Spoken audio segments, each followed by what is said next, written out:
ನಮಸ್ಕಾರ ಸ್ನೇಹಿತರೆ, ಈ ನವರಾತ್ರಿಗೆ ರುಚಿಕರವಾದ ಸಿಹಿ ತಿನಿಸು ಮಾಡೋಣ. ಇದಕ್ಕೆ ಎರಡು ಸಾಮಗ್ರಿ ಬೇಕು ನೋಡಿ ಈ ಕೊಬ್ಬರಿ ಮಿಠಾಯಿ ಮಾಡೋಕ್ಕೆ. ಮೊದಲನೇದಾಗಿ ಹಸಿ ತೆಂಗಿನಕಾಯಿನ ತುರ್ಕೊಳ್ಳೋಣ. ತೆಂಗಿನಕಾಯಿ ತುರಿಬೇಕಾದ್ರೆ ಕೊನೆಯವರೆಗೂ ಫುಲ್ಲು ತುರಿಯೋದು ಬೇಕಾಗಿಲ್ಲ, ಒಂದು ಲೇಯರ್ ಹಾಗೆ ಬಿಡಿ. ಯಾಕಂದರೆ ಮಿಠಾಯಿ ಮಾಡೋಕ್ಕೆ ಈ ಥರ ಬಿಳಿ ಪೋರ್ಷನ್ ಮಾತ್ರ ಬೇಕು ನಾವು ತೆಂಗಿನಕಾಯಿನಲ್ಲಿ. ನೋಡಿ, ತೆಂಗಿನಕಾಯಿ ಎಲ್ಲ ಇವಾಗ ತುರಿದಾಗಿದೆ. ಇದನ್ನು ಒಂದು ಬಟ್ಲಿಗೆ ಹಾಕೊಳ್ಳೋಣ. ಈ ನವರಾತ್ರಿ ಹಬ್ಬದಲ್ಲಿ ಪ್ರತಿದಿನ ದೇವರ ನೈವೇದ್ಯಕ್ಕೆ ಒಂದು ಸಿಹಿ ತಿನಿಸು ಮಾಡ್ತೀವಲ್ವ, ಇದು ಎಷ್ಟು ಸುಲಭವಾಗಿ ಮಾಡ್ಬೋದು ನೋಡಿ. ಕೇವಲ ಎರಡು ಸಾಮಗ್ರಿ ಉಪಯೋಗಿಸ್ತೀವಿ, ಆದರೆ ಅಷ್ಟೇ ರುಚಿಯಾಗೂ ಇರುತ್ತೆ. ಈಗ ತುರಿದಿರೋ ಅಂಥ ತೆಂಗಿನಕಾಯಿನ ಡೈರೆಕ್ಟಾಗಿ ಇವಾಗ ನಾವು ಮಿಠಾಯಿ ಮಾಡೋಕ್ಕೆ ಹಾಗೆ ಉಪಯೋಗಿಸ್ಕೊಬಾರ್ದು. ಸ್ವಲ್ಪ ದಪ್ಪ ಇರುತ್ತಲ್ವ, ತುರಿದಿದ್ರೂ ಒಂದು ಸ್ವಲ್ಪ ದಪ್ಪ ಇರುತ್ತೆ. ಮಿಕ್ಸಿ ಜಾರ್ನಲ್ಲಿ ಒಂದೇ ಒಂದು ಸುತ್ತು ಇದನ್ನು ಪುಡಿ ಮಾಡ್ಕೊಳ್ಳಿ.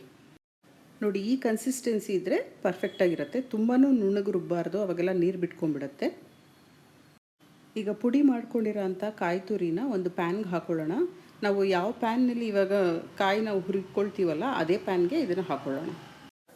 ನವರಾತ್ರಿ ಹಬ್ಬಕ್ಕೆ ನೀವು ಯಾವ ಸಿಹಿ ತಿನಿಸು ಮಾಡಿದ್ದೀರಾ ಅನ್ನೋದನ್ನ ಕಮೆಂಟ್ ಸೆಕ್ಷನಲ್ಲಿ ತಿಳಿಸಿ. ಕಾಯಿ ತುರಿ ಎಲ್ಲ ಇವಾಗ ಒಂದು ಸುತ್ತು ಪುಡಿ ಮಾಡ್ಕೊಂಡು ಹಾಕಿದೆ. ಇವಾಗ ಸಿಹಿಗೋಸ್ಕರ ಸಕ್ಕರೆ ಬೆರೆಸ್ಕೊಳ್ಳೋಣ. ನೋಡಿ, ನಾವು ಯಾವ ಬಟ್ಲು ತೊಗೊಂಡಿದ್ವಲ್ಲ ತೆಂಗಿನಕಾಯಿ ಮೆಷರ್ಮೆಂಟು, ಅದೇ ಬಟ್ಲಲ್ಲಿ ಅರ್ಧ ಅಷ್ಟು ನಾವು ಸಕ್ಕರೆ ಹಾಕ್ಕೊಬೇಕು. ಒಂದು ಬಟ್ಲು ತೆಂಗಿನಕಾಯಿಗೆ ಅರ್ಧ ಬಟ್ಲಷ್ಟು ಸಕ್ಕರೆ ಉಪಯೋಗಿಸ್ಕೊಳ್ಳೋಣ. ಕೆಲವರು ಸಕ್ಕರೆ ಕರಗಿಸಿ ಅದಕ್ಕೆ ತೆಂಗಿನ ತುರಿ ಹಾಕ್ತಾರೆ. ಇಲ್ಲಾಂದರೆ ಇವತ್ತು ನಾವು ತೋರಿಸ್ತೀವಲ್ಲ ಈ ಥರನೂ ಮಾಡ್ಬೋದು. ಡೈರೆಕ್ಟಾಗಿ ತೆಂಗಿನಕಾಯಿಗೆ ಇವಾಗ ಸಕ್ಕರೆನ ಬೆರೆಸಿ ಇವಾಗ ಮೀಡಿಯಮ್ ಹೀಟ್ನಲ್ಲಿ ಕೈ ಆಡಿಸ್ತಾನೆ ಇರಬೇಕು, ಇಲ್ಲಾಂದರೆ ಇದು ಸ್ವಲ್ಪ ಗಟ್ಟಿ ಬಂದುಬಿಡುತ್ತೆ. ಸಕ್ಕರೆ ತೆಂಗಿನಕಾಯಿ ಎಲ್ಲ ಚೆನ್ನಾಗಿ ಹೊಂದ್ಕೊಬೇಕು, ಹಾಗೂ ನೋಡಿ ಹಸಿ ವಾಸನೆ ಕೂಡ ಹೋಗಬೇಕು. ಸಕ್ಕರೆ ತೆಂಗಿನಕಾಯಿ ಮಿಶ್ರಣ ಹುರ್ಕೊಳ್ಳೋ ಅಷ್ಟರಲ್ಲಿ ಇವಾಗ ಒಂದು ತಟ್ಟೆಗೆ ತುಪ್ಪ ಹಾಕಿ ರೆಡಿ ಮಾಡಿ ಇಟ್ಕೊಳ್ಳೋಣ. ತುಪ್ಪನ ಹದವಾಗಿ ತಟ್ಟೆ ಪೂರ್ತಿನೂ ಈ ಥರ ಸವರಿ. ಹಾಗೆ ಈ ಬರ್ಫಿ ಮಿಶ್ರಣಕ್ಕೂ 1 ಸ್ಪೂನಷ್ಟು ತುಪ್ಪ ಹಾಕಿ. ನಾವು ಅದು ವಿಡಿಯೋ ಕ್ಯಾಪ್ಚರ್ ಮಾಡೋದನ್ನ ಮರ್ತಿದ್ದೀವಿ, ನೀವು ಮರಿದೇ 1 ಸ್ಪೂನ್ ತುಪ್ಪ ಹಾಕ್ಕೊಳ್ಳಿ. ನೋಡಿದ್ರಲ್ಲ, ಟೆಕ್ಸ್ಚರು ಎಷ್ಟು ಚೇಂಜ್ ಆಗ್ತಾಯಿದೆ. ಒಂದು ಸ್ವಲ್ಪ ನೊರೆ ಥರ ಬಂದು ಇವಾಗ ಒಂದು ಸ್ವಲ್ಪ ಎಲ್ಲನೂ ಸಕ್ಕರೆ ಕರಗಿದೆ, ಹಾಗೂ ಹಂಟು ಥರ ಅನಿಸುತ್ತೆ. ಈಗಿದ್ರೂ ಪರವಾಗಿಲ್ಲ. ಹಾಗಂತ ತುಂಬಾ ಹುರಿಯೋಕ್ಕೆ ಹೋಗಬಾರ್ದು, ಅವಾಗ ತೆಂಗಿನಕಾಯಿ ಎಲ್ಲ ಪುಡಿ ಆಗಿಬಿಡುತ್ತೆ. ನೋಡಿ, ಇದು ಪರ್ಫೆಕ್ಟ್ ಕನ್ಸಿಸ್ಟೆನ್ಸಿ ಇದೆ. ಈಗ ಸ್ಟವ್ ಆಫ್ ಮಾಡೋಣ. ತುಪ್ಪ ಸವರಿರೋಂಥ ತಟ್ಟೆಗೆ ಇವಾಗ ಈ ತೆಂಗಿನಕಾಯಿ ಮಿಶ್ರಣನ ಹಾಕೋಣ. ಈ ಮಿಠಾಯಿ ಮಿಕ್ಸ್ಚರ್ನ ತಟ್ಟೆಗೆ ಹಾಕಿದ ತಕ್ಷಣವೇ ಬಿಸಿ ಇದ್ದಾಗೆ ಒಂದು ಬಟ್ಲೆಯಲ್ಲಿ ಎಲ್ಲ ಸ್ವಲ್ಪ ಚೆನ್ನಾಗಿ ಪ್ರೆಸ್ ಮಾಡಬೇಕು.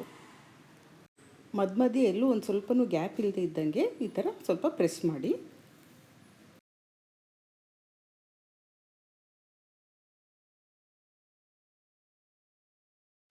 ಬಿಸಿ ಇದ್ದಾಗೇನೆ ಈ ಥರ ನಮಗೆ ಎಷ್ಟು ಸೈಜ್ ಬೇಕೋ ಬರ್ಫಿ, ಆ ಸೈಜ್ಗೆ ಈ ಥರ ಪಾರ್ಟಿಷನ್ಸ್ ಮಾಡಿಬಿಡಬೇಕು.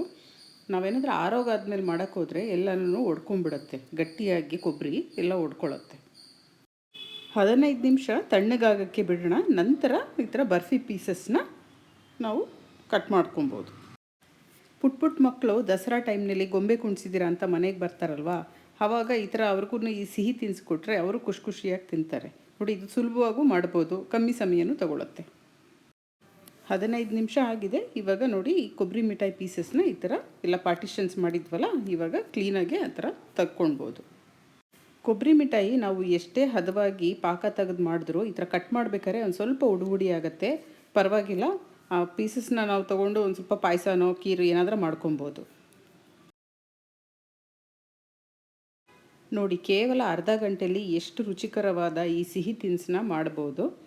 ನೀವು ಕೂಡ ಈ ಹಬ್ಬಕ್ಕೆ ಕೊಬ್ಬರಿ ಮಿಠಾಯಿ ಮಾಡಿ ಹೇಗೆ ಬಂತು ಅಂತ ಕಮೆಂಟ್ ಸೆಕ್ಷನ್ನಲ್ಲಿ ತಿಳಿಸಿ. ಹಾಗೂ ಎಲ್ಲರಿಗೂ ನವರಾತ್ರಿ ಹಬ್ಬದ ಶುಭಾಶಯಗಳು.